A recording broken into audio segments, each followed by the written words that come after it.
நம்மளோட கையாலேயே விதை போட்டு காய் அறுத்தாலும் பழம் அறுத்தாலும் அது வந்து நம்மளுக்கு ரொம்ப ஒரு சந்தோஷமாக இருக்கும்.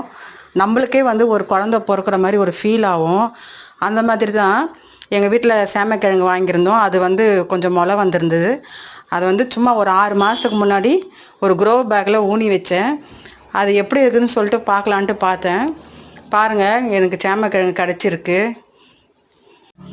இப்படியே நம்ம வீட்டில் வந்து தக்காளி, பச்சை மிளகா, சேமக்கிழங்கு, கருணக்கிழங்கு இந்த மாதிரி சின்ன சின்னதாக நம்ம சமையலில் இருக்கிற சில பொருளை வச்சு அதை விதைய வச்சு நம்ம போட்டு நம்ம இது போல் அறுக்கலாம். அது மனசுக்கு கொஞ்சம் சந்தோஷமாக இருக்கும். நமக்கு வீட்டில் இருக்க லேடிஸுங்களுக்கு இது வந்து ரொம்ப ஹெல்ப்பாகவும் இருக்கும். நான் அறுத்தேன் பாருங்கள், எவ்வளோ கிட்டத்தட்ட ஒரு 1/4 கிலோவுக்கு மேலே வந்து எனக்கு சேமக்கிழங்கு கிடச்சிது. எனக்கு ரொம்ப சந்தோஷமாக இருந்தது. இதுதான் ஃபஸ்ட்டு நான் வந்து சேமக்கிழங்கு போட்டு நான் வந்து எடுக்கிறது. அதனால் எனக்கு ரொம்ப சந்தோஷமாக இருந்தது. பாருங்கள், இவ்வளோ கிடச்சிருக்கு.